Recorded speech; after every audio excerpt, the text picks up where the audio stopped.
Idem saglaffat na yoo laallu maal jetti if you sense the coldness of the temperature on your face skin, this can be best example of dash A sensitization, B perception, C deep perception, D perceptual consistency. Kana jechuun maal jechuudha yoo akkanatti wanti tokko ni qorraa fi hin qorruu isaa qofa akkanatti kan adda laalu temperature isaa jechuudha maal jechuudha kuni sensitization dha jechuudha.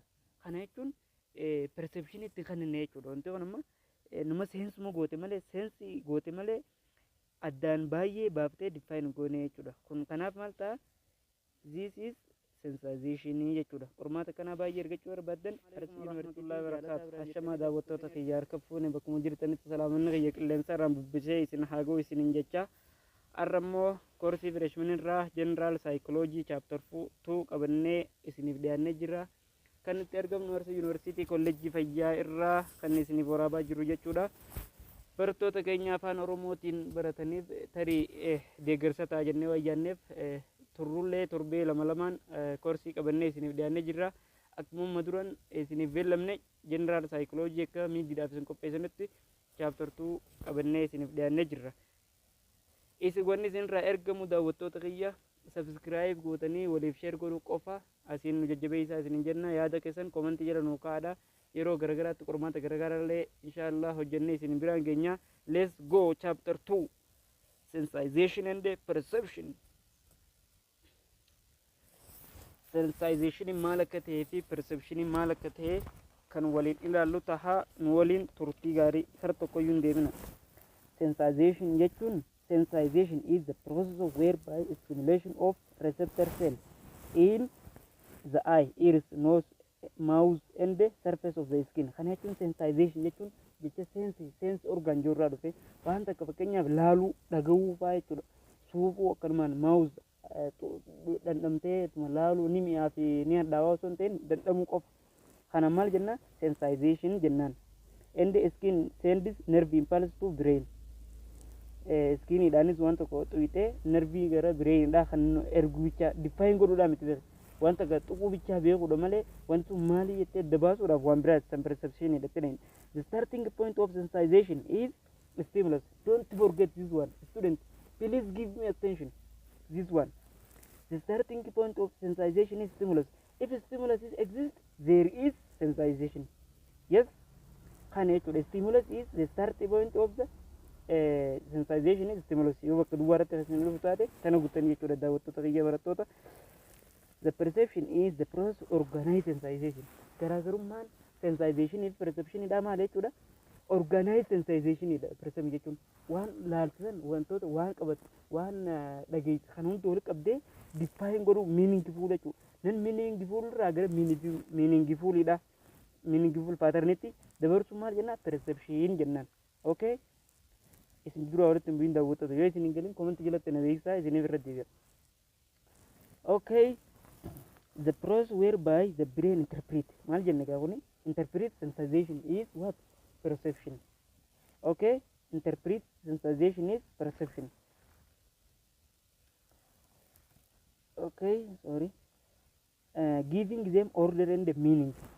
Hiikaa kan nuufi fakkeenyaaf wanni ilaaltan kalarra yoo ta'e diimaadha moo gurraacha ta'e adda baasuu kanaani perception jenna. Inni biraa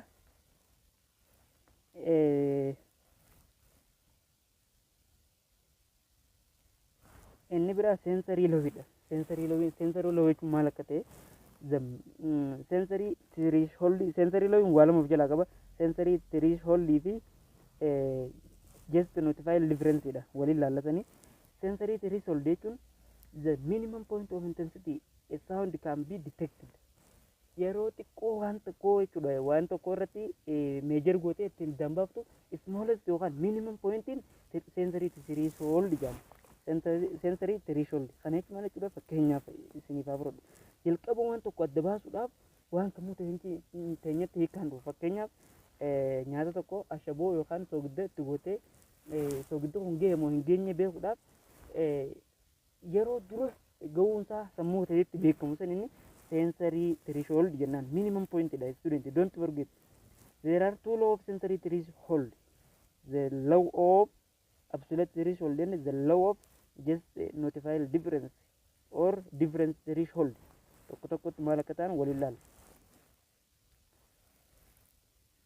Okay, absolute threshold jechuun the minimum amount of stimulation person can be detected.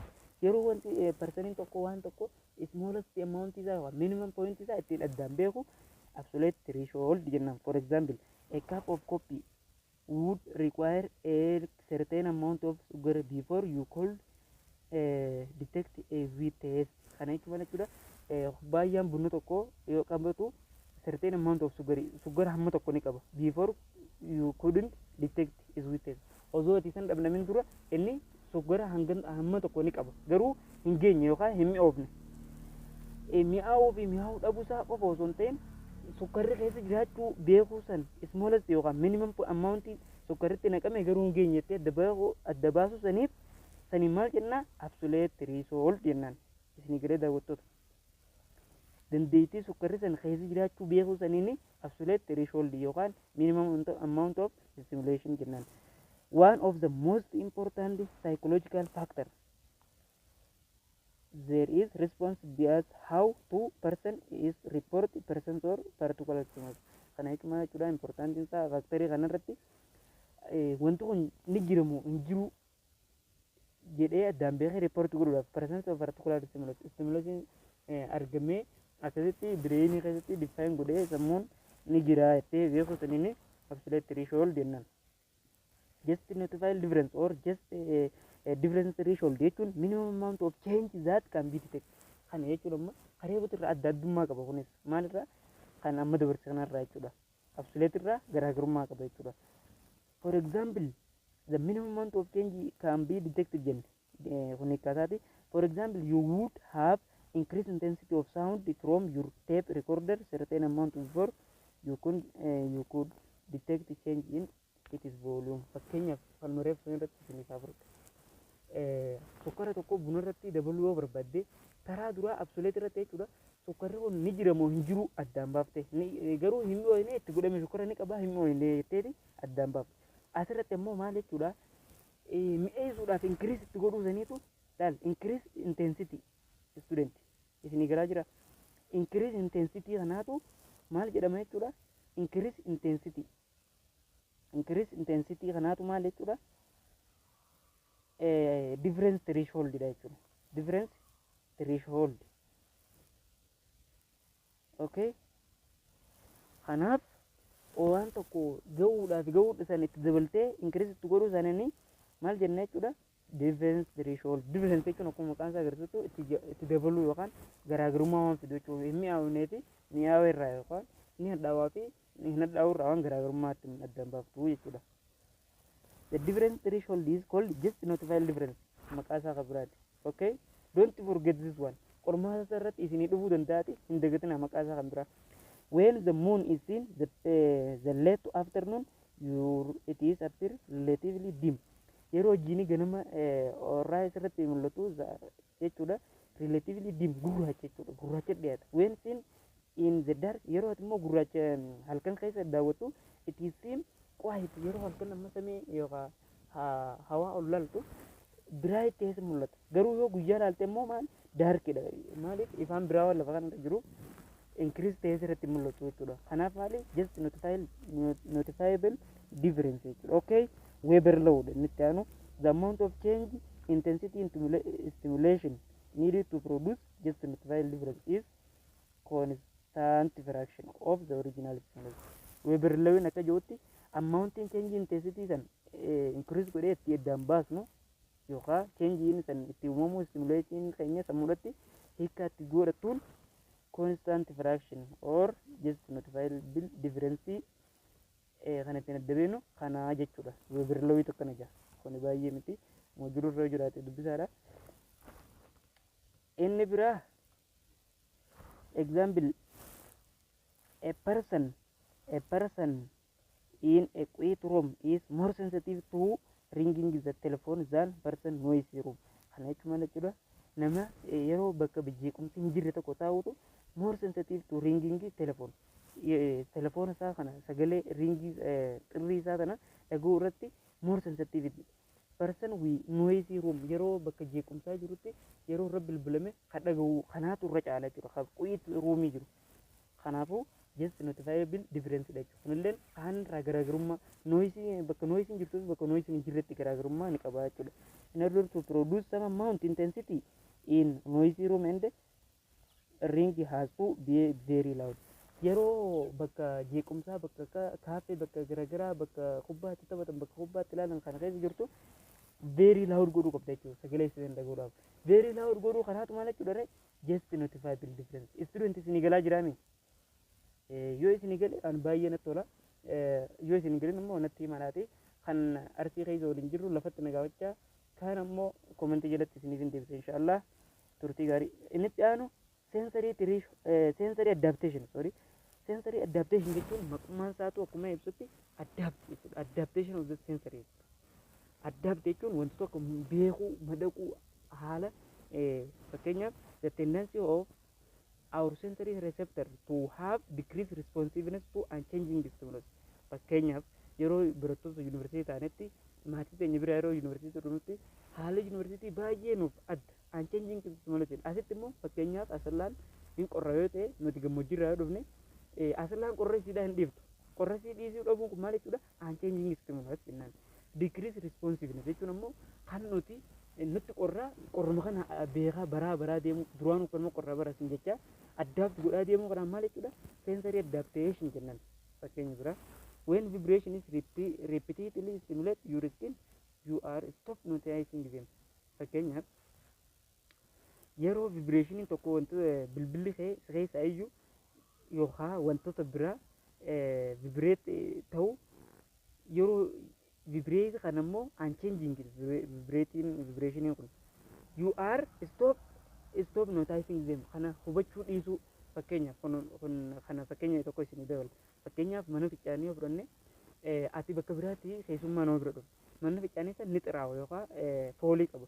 Ati immoo oggaa dhufte warra mana ficcaanii sanin dura fayyadamu hin beekan duraanuu addaabti godhan. Ati immoo siif haariya. Unchanging stimulus kana maal godhareeti decrease responsiveness jechuun ati maatu hiikkaatti kannu response jechuun hiikkaatti kannu dhiise wanni akkanumaa ta'e lakkumaan baraa deemuu biraan sensory adaptation jennan. Okay. Inni biraa selectively perception dha yookaan attention jechuudha. You may be attend one of incoming input ignoring the other noise. Wantoonni tokko oggaa dura si dhufe wantoota haaraa fa'aa yoo si dhufe wantoota biraa ignore gooteeti incoming input san attend goota yookaan attention itti kennite jechuudha. Kanaaf maal jenna selectively perception jennan. Okay. The selectively perception implies the our field experience divided into two focus and margin. Attention bakka lama qoodamu focus fi margin.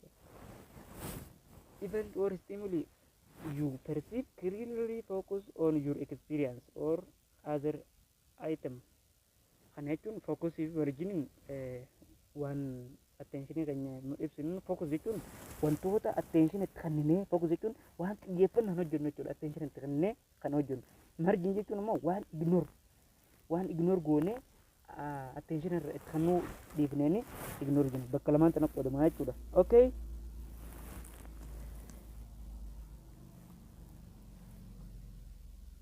Paying attention is in general function into two external factor and internal factor. External factor jechuun immoo the refer the factor to factor that generally found in object stimuli or perceived. Kun amma object isin irratti hundaa'e external jechuun generally found in object irratti kan hundaa'e stimuli to be perceived. Stimuli san immoo attend si godhuudhaaf object irratti hundaa'e. The sum of external characteristic of objects that determine whether we are going to attend them or not. Kanaan external character in object san nuti attend goonee fi hin goone irratti hundaa'uudhaan wantoota afur kan of jalaa qaba ni ilaalla. Tokkoffaa size, intensity, repetition, mobility and movement. Kun hundi external factor dha. Kun hundi qormaata keenya kan Arsii Yuunivarsiitii irratti akkanumatti akka takkaan dhufti. Kanaaf attend gootanii ilaaluu qabdan. Qormaata illee isiniif gadhiiseen jira. Telegiraama jalaan hordoftanii ilaaluu dandeessan. Okay. The other thing being constant jechuun wantoota taa'u jechuudha kan sochoone bigger wantoota guddaadha. Bigger jechuun size jechuudha. Waanuma toletanii jira. bigger, brighter, ifa kan qabu intensity jechuudha. Stimuli more likely to capture our attention. Wantoonni amma fakkeenyaaf guddaa ta'e kan iftu kan akkana kun capture our attention keenya fuutu jechuudha. Akkuma fakkeenyaaf reefu ji'a samii keessa yoo halkan ol laalle ji'uma qofaatu nu mul'ata fakkaata dukkana keessaa waan laalle jechuudha. Attention keenya fuutu jechuudha. Than smaller than dimmer object, wantoota gurraacha wantoota darkii ta'anirra wantoota brightii ta'an kanaatu attention keenya fuudha jechuudha. Okay, repetition jechuun ammoo frequency jechuudha. Wantoota baay'ee deddeebi'u second factor of the external jechuudha. A misspelled word is more likely to detect jechoota sirriitti hin barreeffamin tokko dambaasuudhaaf detect godhuudhaaf if you occur many times yoo yeroo hedduu paragraafii keessatti kan argamu ta'e than when it is occur only once and twice. Kana jechuun attention itti kennuudhaaf wantoota tokko paragraafii tokko ingiliffaa amma miidiyoo hojii jiru ta'aa jennu. Giraafii keessatti jechoonni misspelled ta'e kan sirriitti hin barreeffamin tokko yoo deddeebi'ee mul'ate many time jechuudha. Many time don't forget it. Yeroo hedduu keessatti deddeebi'ee attention keenya fuudha jechuudha. Than when it is occur only one or two. Yeroo lamaa fi sadiirra yoo deddeebi'ee attention keenya fuudha jechuudha. This is why slogan jechuun dhaadannoo advertising beeksisa garaagaraa beeksisu announcement illee beeksisu. Kun yeroo baay'ee repeatedly continuous audience to and spectator. Attention fakkeenyaaf konkolaataadhaan deemanii yeroo beeksisa garaagaraa hojjetan yoo deddeebi'anii kan hojjetan taate maaluma beeksisni kun fakkeenyaaf yeroo baay'ee warroota eebbifamee bifaatu attention beeksisaa kana maalumaaf akkanaa maal inni jetteeti attention isaa kana addaan baasta jechuudha. Galee daawwattoota.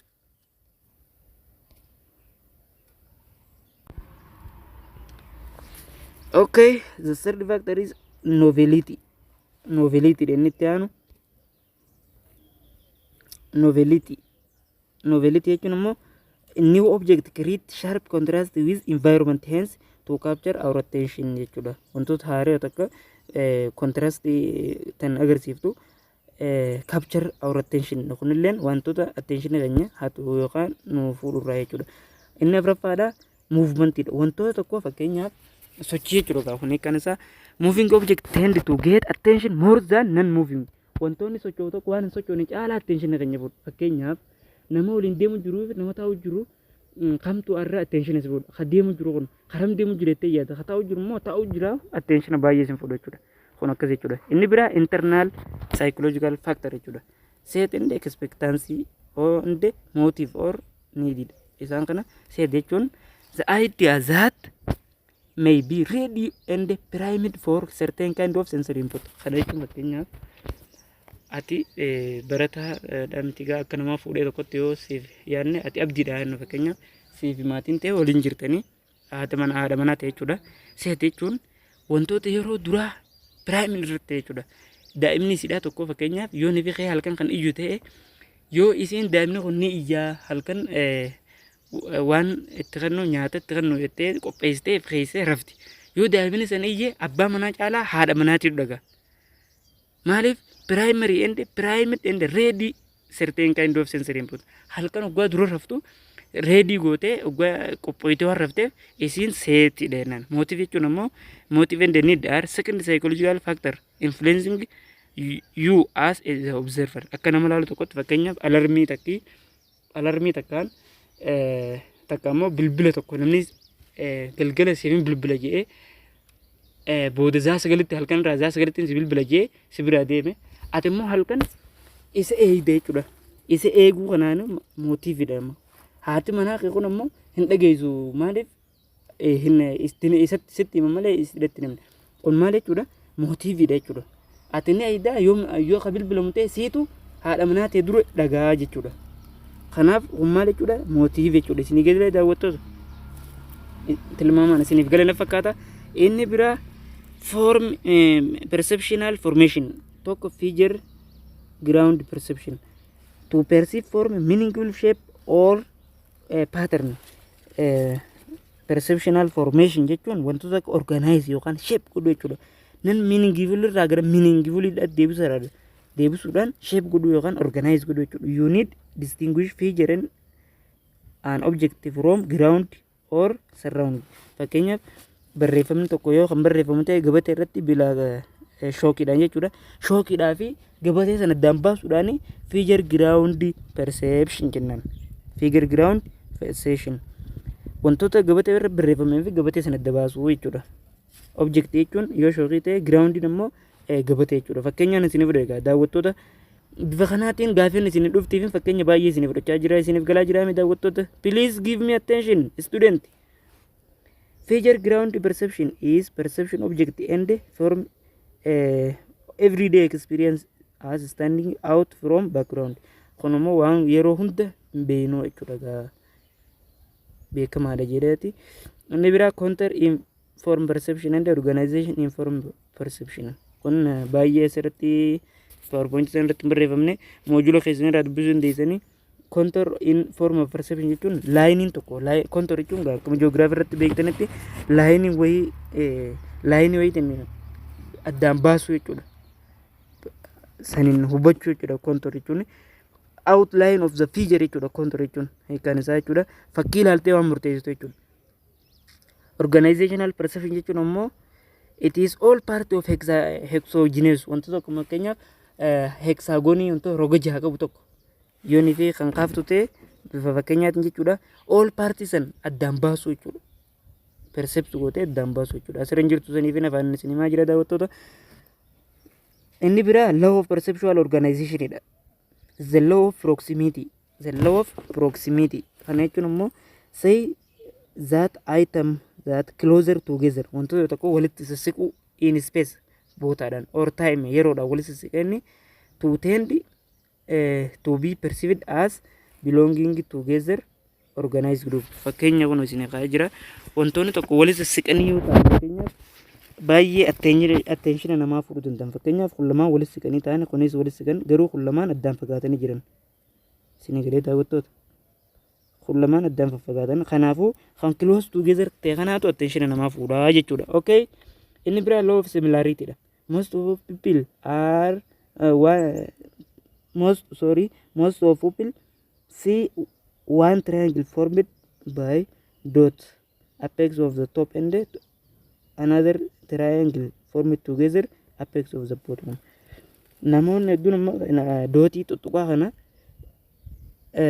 maalitti fudhatanii akka triangilitti yoo fudhattee ilaalte formed by ring apex of the bottom. Kara gaditti immoo apex isaa kara gaditti rectangle tuttuquma tana rectangle ta'uutu irraa mul'ata. Kana jechuun maal jechuudha? Tuqaan tun saayiziin xiqqaatu malee wal fakkaatti. Similarity jechuun wal fakkaachuu jechuudha. Tooppii fi bootomiin isaatis gubbaa fi jalli isaatis wal fakkaachuu jechuudha. Inni biraa law of good figureidha. Says that there is tendency to organize things to make balanced or symmetrical figure. Akkaataa wal fakkaatuun all the parties akkaataa wal fakkaatuun godhuu saniini law of the good figure jennaan. Akkaataa wal fakkaatuun akkuma reef jenne sanitti hexagonii kanneen lallasan jechuudha. Fakkiin gaasii kanarratti fakkiin hin jirtu. Fakkeenyaaf law of good figure jechuun akkanatti yoo kaase bifa fakkiitiin hin dhuftu gaa'ii daawwattoota saniif hin jira.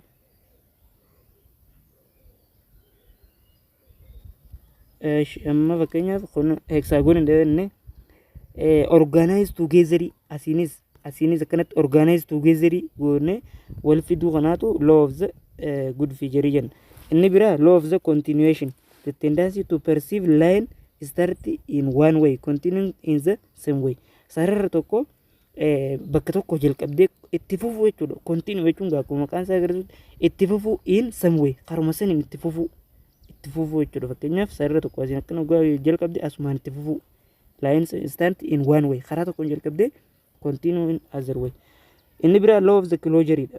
Law of the closure kana jechuun maal jechuudha? Law of closure is refers to perceptual process to organize perceived world by filling gap. Fakkeenyaaf rectanglein tokko irraa haqeessin agarsiisu. Rectanglein tokko normaalin isaa akkana jira. Amma rectangle tokko yoo kana qaabne akkanatti. Amma onis rectangle kaasatti qaabne kun jechuudha. Garuu banaa kana jidduun qabame banaan kun akkaan guutuu ilaaltee rectanglein kun trianglein kun akkaan guututti kanaan kanatti guutametti of fudhattee ilaaluu kanaan law of the closure jennaan. Kun example asirra jira. Gaappii san ofumatti guuttee rectangle itti murteessuu jechuudha. Inni bira deep perception. Deep perception jechuun depend on use and binocular coup on the monocular coup. Binocular fi monocular irratti hundaa'e kun deep perception jechuun. Okay. There are two kinds of binocular coup, retinal disparity and convergence. Convergence dha fi retinal disparity dha jira. Deep perception jechuudha. Sanguban the two kinds of binocular coup require to interaction in both eyes.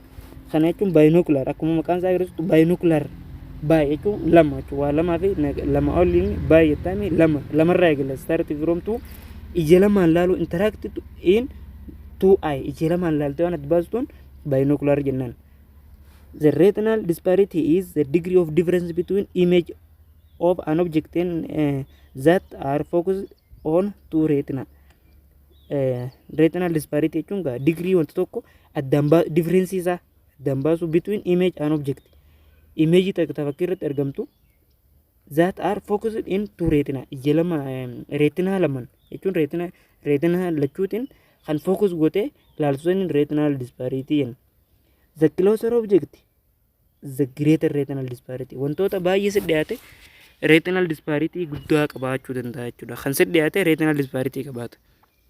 Isin egalee daawwattoota hangamaa gaa binocularidha kan laalle convergence tu afam convergence. The demonstrate retinal disparity of yourself point of foreigner vertically between your eye. Ija lamaan irratti kan vertically ijata fakkeenyaaf qalama script jechuudha.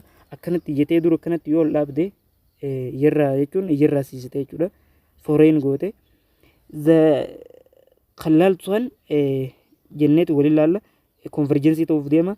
The look at finger on why and eye closed. Ija takka cufattee ija takkaan script yoo laalte then look at with another closed. Ija qifatne ijamma taraa takka ija takkaan cufattee ija takkaan godhatu ija cufatte san nammas yoo baaftee laaltu you will notice background shift as you background in script ni jijjiiramuudhaan sitti mul'ata. View the skin different view of the same stimulus. Ijuma akkaan ija takkaan laaltetti differentiin isaa view isaa si mul'ata. Ija takka cufattee ija takkaan ugaa laaltu sitti mul'achuu kana jechuudha. The retinal disparity is greater when the object is near. Similarity isaa maal jechuudha? Wanti tokko ugaa si dhiyaate retinal disparity guddaa qaba. Harree footoo maal jenne?